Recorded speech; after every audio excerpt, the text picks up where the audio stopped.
నమస్తే, welcome to new TV Telugu. Andhra Pradesh స్పీకర్గా దాదాపుగా ఆ పార్టీలో సీనియర్ నాయకులుగా ఉన్నారు. తెలుగుదేశం పార్టీలో చింతకాయల అయ్యన్న పాత్రుడు. దాదాపుగా ఆయనే ఖరారయ్యే అవకాశాలు అయితే 100% కనిపిస్తున్నాయి. ఇటువంటి సందర్భంలో స్పీకర్ పదవిపై ఆశలు పెట్టుకున్నటువంటి రఘురామకృష్ణంరాజు ఆయన పరిస్థితి ఏంటి అనే దాని మీద ఇప్పుడు తెలుగుదేశం పార్టీ వర్గాల్లో ఆసక్తికరమైనటువంటి చర్చ జరుగుతుంది.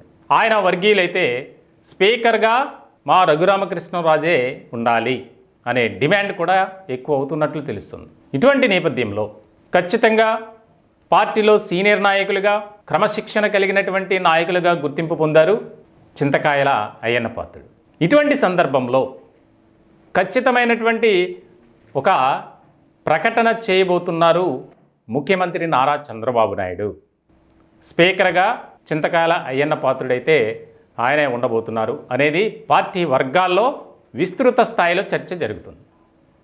ఇటువంటి సందర్భంలో ఇప్పుడు టీటీడీ చైర్మన్ పదవి ఎవరు అనే దాని మీద ఇప్పుడు చాలా ఆశలు పెట్టుకున్నారు కొంతమంది.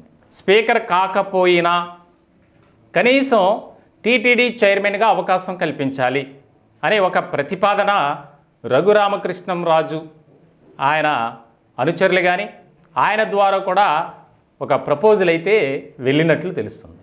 చాలా ముఖ్యమైనటువంటి అంశంగా మారింది.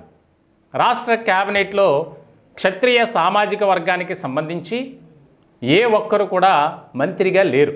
సో ఇలాంటి సందర్భంలో రాష్ట్రంలో చాలా కీలకమైనటువంటి ఒక సామాజిక వర్గంగా క్షత్రియులు ఉన్నారు.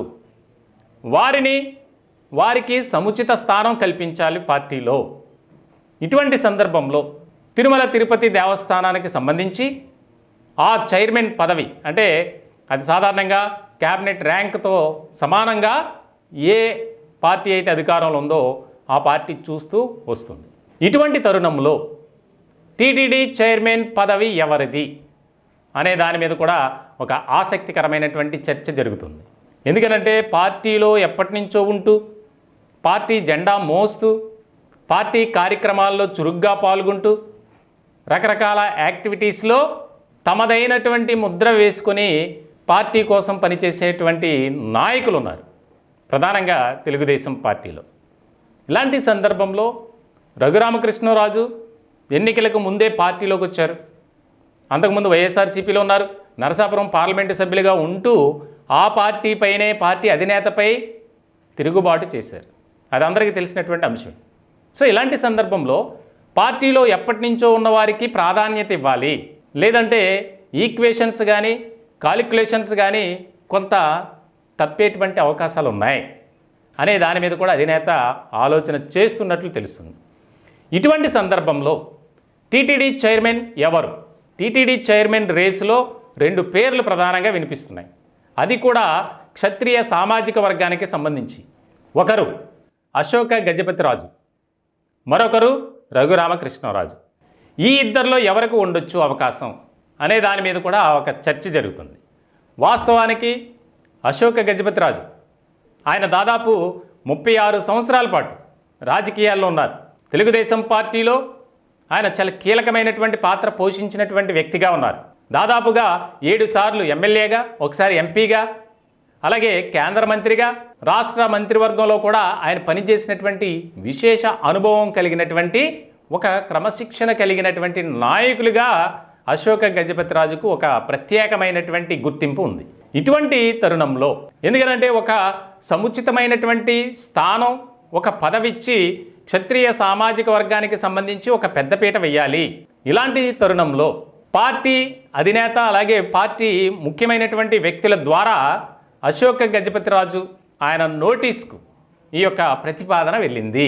ఆయన అంగీకరిస్తే ఖచ్చితంగా టీటీడీ చైర్మన్గా పూసపాటి అశోక గజపతిరాజు ఆయనే ఖరారయ్యే అవకాశాలు మెండుగా ఉన్నాయి అనేది కూడా పార్టీ వర్గాల్లో చర్చ జరుగుతుంది. వాస్తవానికి అశోక్ గజపతిరాజు ఆయన చాలా ముఖ్యమైనటువంటి వ్యక్తిగా పార్టీలో ఉన్నారు. చాలా సీనియర్ లీడర్గా ఉన్నారు. క్రమశిక్షణ కలిగినటువంటి నాయకుడిగా ఉన్నారు. అలాగే ఆధ్యాత్మిక చింతన కూడా ఎక్కువే. సో ఇలాంటి సందర్భంలో టీటీడీ చైర్మన్గా అశోక గజపతిరాజు అయితేనే కరెక్ట్గా ఉంటుంది.